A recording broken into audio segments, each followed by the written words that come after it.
So we are in First Samuel today, chapters 13 and 14. So we left off, and Saul is king. And his first move here, he's appointing his son Jonathan to lead a campaign against the Philistines.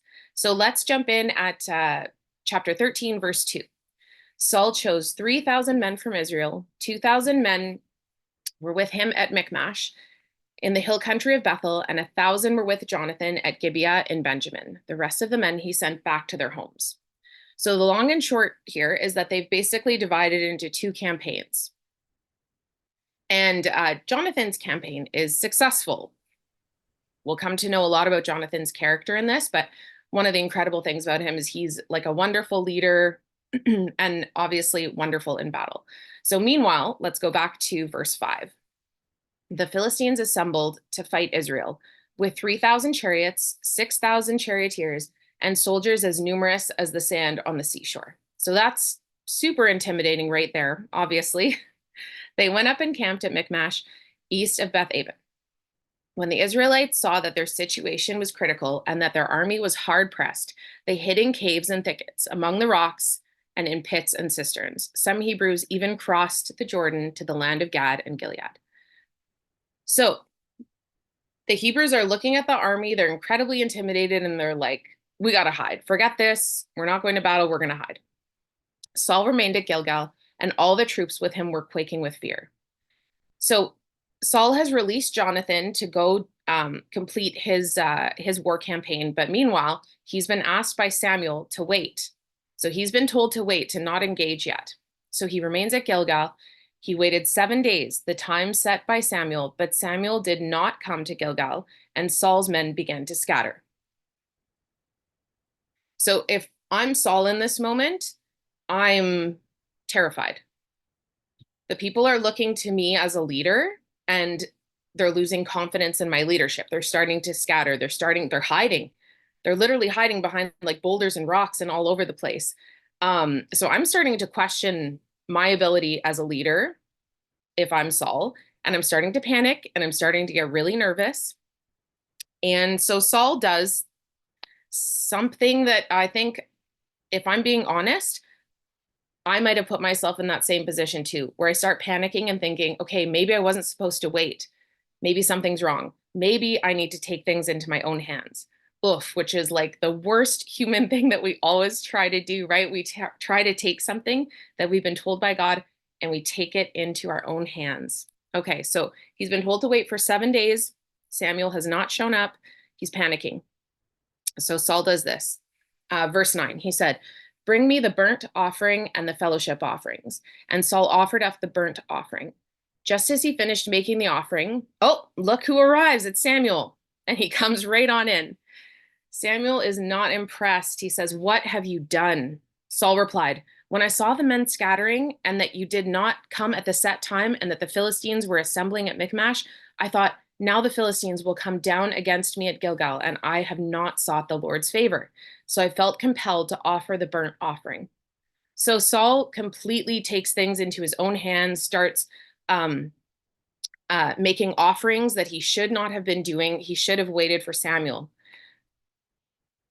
This moment here of Saul doing this actually sets something in motion that affects his entire life, as we'll see next. He felt compelled to offer the burnt offering. So this escalates. Samuel responds here. He says, "You have done a foolish thing. You have not kept the command the Lord your God gave you. If you had, he would have established your kingdom over Israel for all time. But now your kingdom will not endure. The Lord has sought out a man after his own heart and appointed him ruler of his people, because you have not kept the Lord's command." Oof. So we'll dig into that a little bit here. God sees something in Saul. He allows him to be appointed king, but Saul's character flaws keep coming to the forefront, and they are so destructive. It's so tragic. His character is causing his downfall here. He's extremely concerned about people's perception about him. When he's trying to lead and his people are hiding or his people are scattering, and he's thinking, what are they saying about me? They're probably, wondering like, what kind of leader is this? Like, why are we waiting? What is going on? He takes matters into his own hands. He goes against what he's been told and what God has directed. He sees he's losing the favor of the people, and he neglects his faithfulness to God. Verse 14, you're foolish. This is a strong phrase. He didn't mean like, oh, you're silly or you're like unintelligent. The Bible speaks of a fool as someone who could be like morally or spiritually lacking. You've not kept the commandment of the Lord your God, which he commanded you. Saul is sometimes full of excuses, all the reasons, the blaming of someone else, but still the bottom line with God is the bottom line. He had not kept the commandment of the Lord your God. He did the opposite of what God had commanded.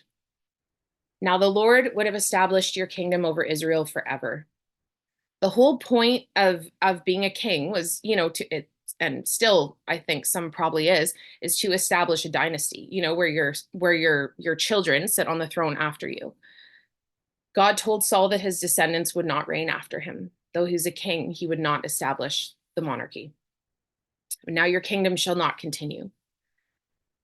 Saul continues to reign, but that one choice, allowing his character to shine through like that, it's his downfall. Refusing to wait, refusing to be obedient, rushing God's timing can have lifelong consequences. Oof. That story, I was reading that and I was like, oh man, like the conviction. Because, yeah, I'm not leading an army, but I am for sure guilty in my character as well of trying to rush God's timing. So this is actually our first discussion question of today. And it's this: rushing God's timing can have consequences. Have you ever experienced this? Or on the flip side, how has abiding by God's timing been a blessing to you? I would love to hear some of that when we have our discussion time. Okay, so a quick final note about this chapter that's actually super cool, and you could do a whole sermon on just this little part here. But it's verse 16, Israel without weapons. So Saul and his son Jonathan and the men with them were staying in Gibeah and Benjamin, while the Philistines camped at Michmash. Raiding parties went out from the Philistine camp in 3 detachments. One turned towards, and Mitch and I have been arguing about how to pronounce this word, but Ophrah? I'm going to go with Ophrah. Feels right for today. In the vicinity of Shual, another towards Beth-horon, and the third towards the borderland overlooking the valley of Zeboim facing the wilderness. Okay, so listen to this. Verse 19, not a blacksmith could be found in the whole land of Israel because the Philistines had said, otherwise the Hebrews will make swords or spears. So this just makes like strategic war sense. The Philistines had superior military technology and they wanted to keep it that way, which if you're in a battle, like, yeah, that makes sense, right? You take away all the blacksmiths and suddenly the Hebrews have no one to forge weapons for them. So the Philistines were able to import weapons and obviously had blacksmiths to sharpen them. And so they were like far advanced in the military. Okay, so let's keep going. All of Israel went down to the Philistines to have their plow points, mattocks, axes, and sickles sharpened. So Israel's literally, they have no blacksmiths. They're going down to the Philistines to have their farm tools sharpened because they don't have any great weapons. So they're paying the Philistines to sharpen their weapons so that they can go and battle each other. And they're charging them for this. So on the day of the battle, not a soldier with Saul and Jonathan had a sword or spear in his hand. Only Saul and his son Jonathan had them. This is wild. And this is so cool. Let me tell you this. God is not nothing if he's not fighting our battles for us, because we have example again in the scriptures of God taking something that should not be, taking an army that is not prepared, that is fighting with farm tools against armies that have all the military technology in the world. And if God says it will prevail, it will prevail. This is something that we today should take such confidence in and be able to turn back to again and again to say, like, okay, even if I'm showing up to, you ever heard the expression, like showing up to a gunfight with a knife or something like that, where you're not matched at all? Sometimes that's us, right? Sometimes that is us. And God, if God goes with us, nothing can stand against. It's just not how God works. If he declares it for us, if he declares that victory, we can stand strong in it. Okay, so question 2. And I'm also really hoping that this one will speak to someone too. Question 2, have you ever gone into a situation or a battle or whatever it may be, probably not a war scenario, but for us, spiritual warfare, of course. Have you ever gone into a situation feeling completely unprepared, but you knew that God would show up? So please, if that's happened to you, share with us later. Encourage us, because these kind of stories are wild and I love hearing them. It just confirms the greatness and the goodness of God, and that if he is for us, nothing can stand against. Okay, so chapter 13. Let's get into chapter 14 now, because this is awesome. Okay. One day, Jonathan, son of Saul, said to his young armor bearer, "Come, let's go over to the Philistine outpost on the other side." But he did not tell his father. So these two, they kind of sneak away from camp, not sneak, but they decide to leave camp. And Saul does not know that this is happening. Saul was staying on the outskirts of Gibeah under a pomegranate tree in Migron. With him were about 600 men, among whom was Ahijah, who was wearing an ephod, so like a ceremonial priestly garment. He was a son of Ichabod's brother, Ahitub, son of Phinehas, the son of Eli, the Lord's priest in Shiloh. And no one was aware that Jonathan and his armor bearer had left. Okay. On each side of the pass that Jonathan intended to cross to reach the Philistine outpost was a cliff. One was called Bozez and the other Seneh. One cliff stood north towards Michmash, the other south towards Geba. Jonathan said to his young armor bearer, "Come, let's go over to the outpost of those uncircumcised men. Perhaps the Lord will act on our behalf." Listen to this. This is so, so good. Nothing can hinder the Lord from saving, whether by many or by few. So Jonathan here is secure. He's secure in what God says. He's secure in trusting what God will do. Okay, listen how the armor bearer responds to this. "Do all that you have in mind. Go ahead. I'm with you, heart and soul." So we've got to stop here, like full stop, and talk about this armor bearer. So armor bearers were chosen usually based on like their loyalty to a warrior or to whoever they were serving, because to respond to someone who's saying like, "Hey, there's just the two of us. Let's kind of see what happens and trust God that we're going to be able to, win this battle or achieve this campaign." For an armor bearer to respond, "Go ahead. I'm with you, heart and soul." That's incredible. That person has to be prepared to die for this other person, right? To follow them even unto death. It's trust, it's loyalty, and it's faith that this person is leading well if you're following them.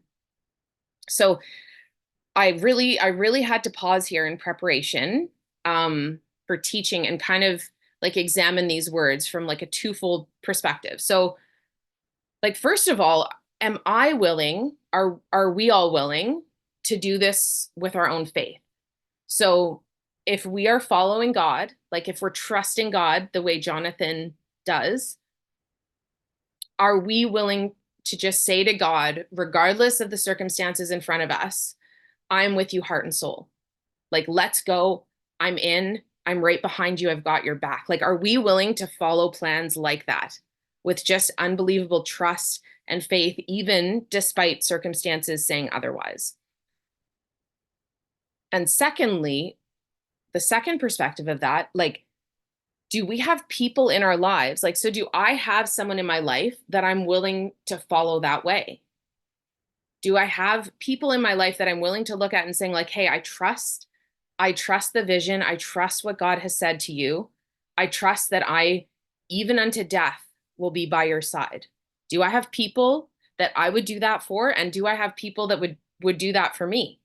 That's like a really, really deep, crazy thing to think about. To have that type of loyalty, that type of faith, that type of like fellowship and like deep, deep intimacy and trust with people. It's crazy. So, okay. So Jonathan says in this moment, "Nothing can hinder the Lord from saving, whether by many or by a few." And the armor bearer responds, "Do all that you have in mind. Go ahead. I am with you, heart and soul." Okay, this is our third question. Do we have armor bearers in our own lives? Do we have people that would stand with you like this? Or would you do this for others?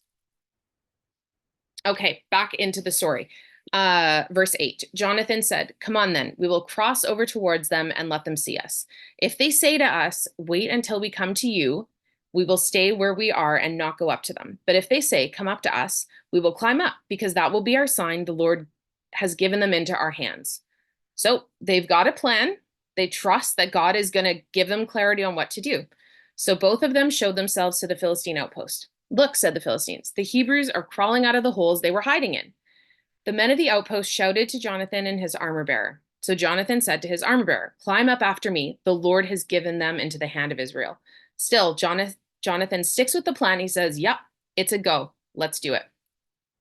Jonathan climbed up using his hands and feet, and his armor bearer right behind him. The Philistines fell before Jonathan, and his armor bearer followed and killed behind him. In that first attack, Jonathan and his armor bearer killed some 20 men in an area of about half an acre. So clearly, Jonathan trusted in what God was telling him, trusted in the signs that God was going to give him, and he walked into victory with his armor bearer right behind him. God won that for them. Jonathan knew that God would see him through. He had a deep and certain conviction that God would give him the right signs at the right time, and that if he was faithful, he would walk in victory and confidence.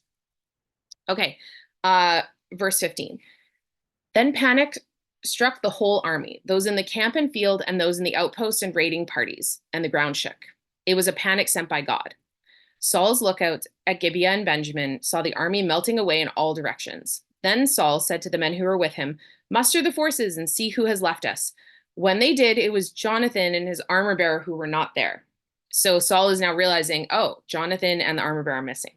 Saul said to Ahijah, "Bring the ark of God." At that time, it was with the Israelites.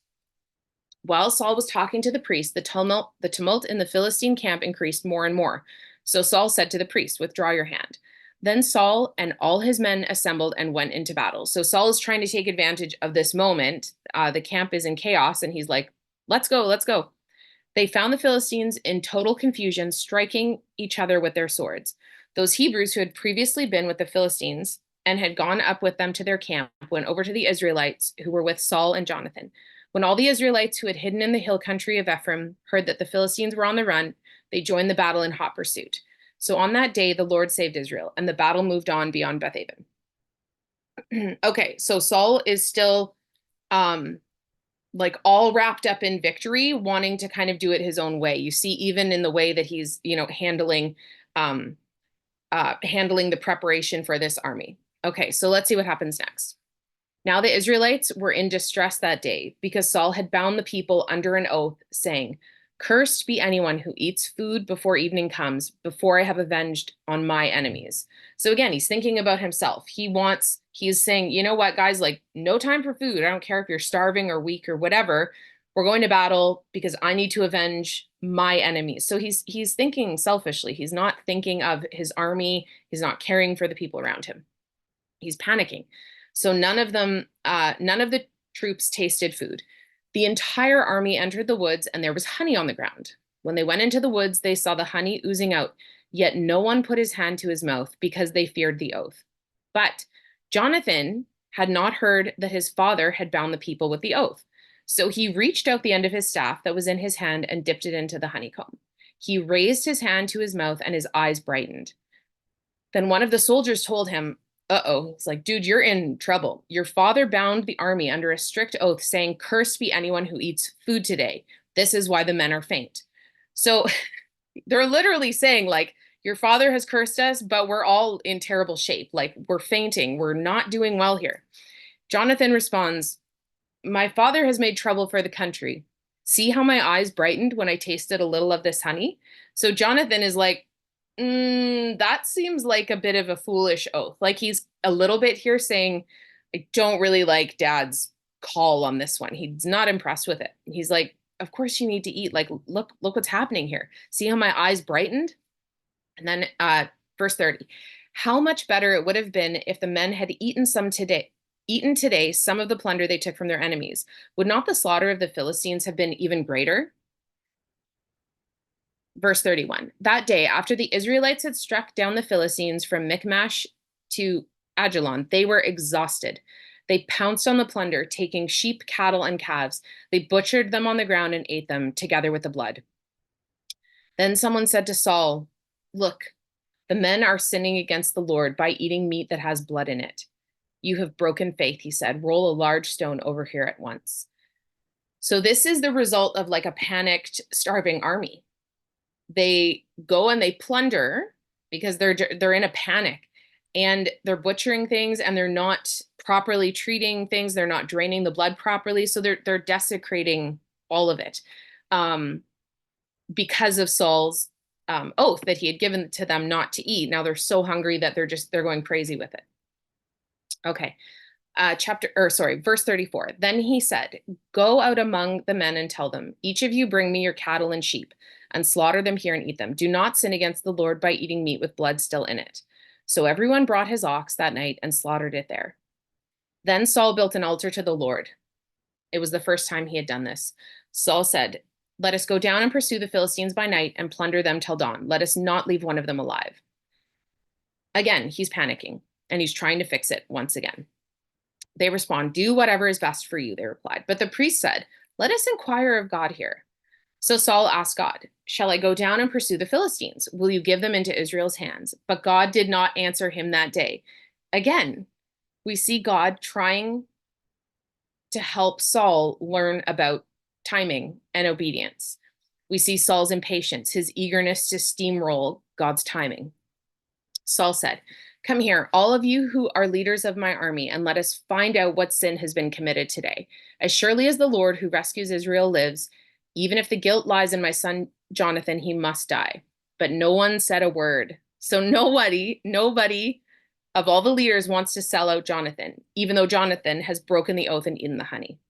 Saul then said to the Israelites, "You stand over there, I and Jonathan, my son, will stand over here. Do what seems best to you," they replied. Then Saul prayed to the Lord, the God of Israel. "Why have you not answered your servant today? Is it the fault of me or my son Jonathan? Respond with Urim. But if the men of Israel are at fault, respond with Thummim." So this is like kind of like casting lots. The priest kept items on their on their breastplate, and it would help them kind of like determine what God was wanting for them. Jonathan and Saul were taken by lot, and the men were cleared. So all the men have been determined innocent of breaking the oath. Then Saul said, "Cast the lot between me and Jonathan, my son." And Jonathan was taken. So in this moment, Saul realizes that Jonathan has broken the oath. Saul says to Jonathan, "Tell me what you have done." And Jonathan told him, "I tasted a little honey with the end of my staff, and now I must die." Jonathan is loyal and honorable here even till death, even though he, as we see earlier, he kind of believes that that was a foolish vow. Like, why would you not allow your army to sustain themselves? And Saul says, "May God deal with me, be it ever so severely, if you do not die, Jonathan." So Saul's willing to essentially sacrifice his son for his own pride here. But the men said to Saul, this is so good. Listen to this part. Okay, verse 45. But the men said to Saul, "Should Jonathan die, he who has brought about this great deliverance in Israel? Never. As surely as the Lord lives, not a hair of his head will fall to the ground, for he did this today with God's help." So the men, the army who'd already been cleared of like wrongdoing, who had not broken the oath, stepped in and said, like, "No, no, no, we are coming alongside to stand for Jonathan. We do not want him put to death for this." They recognize like his loyalty and what an honorable person he is, and how also God is with him. Okay, so then Saul stopped pursuing the Philistines, and they withdrew to their own land. So this is the right at the end of chapter 14 here. We see that Saul is ruling and fighting, and I like the last little part. He's just gathering up people to his army. So final thoughts, because we are just out of time. I could just keep going and going and going, but final thoughts as we close. So where Saul made excuses for his behavior and tried to kind of steamroll and change and like intervene and offer his own sacrifices to kind of get what he wanted, Jonathan was actually prepared to answer for his behavior. He was prepared to even go to death to say like, "No, I did go against the vow, even though like, yeah, it's a foolish vow, whatever." He was prepared to stand in integrity and say like, "I did this." Jonathan showed faith and trust in God in his battles. Saul had a lot of trouble acknowledging his own mistakes. And that's hard because, to be honest, like sometimes I see a lot of myself in Saul. Like it's so easy to get into situations where you see something happening and you're like, oh, I just need to intervene. If I just fix it, if I just do this, if I just like insert myself here, I can fix it. So anyways, it's something to kind of sit with and be convicted of a little bit myself, like for sure. But I want to close with this because we're at 6:29, and I know there's some of you that head out at this time. But my prayer for us is that we would walk together, heart and soul. That we would walk together, following God, trusting his lead, but we would also have people come alongside us to shoulder things with us, that we would be able to walk closely enough with people in intimacy and fellowship, that we are able to say, I'm with you, heart and soul. So let me just pray for you before we get into our discussion time, and we'll release those who need to go. God, thank you that you never stop teaching. I pray that you would, God, just open our hearts continuously. God, keep searching our hearts for things in us that you need to figure out with us. God, help us to be humble, help us to be teachable, help us to be open, because God, we have never arrived. We have never learned everything that there is to know about your character, about your kindness, about your goodness. God, it's constantly just showering us and teaching us new things. Lord, I pray that you'd bless everyone who goes about their day today. Help them to feel your presence close to them, God. Help them to feel confident as they go into different battles, God, that you are with them, that you are directing them, God. Help us not to take matters into our own hands, even though it is incredibly difficult, God. Help us to take that difficulty to you, to surrender things to you. Thank you so much, God, for who you are and for everything that you do for us. We love you, God. In Jesus' name, amen.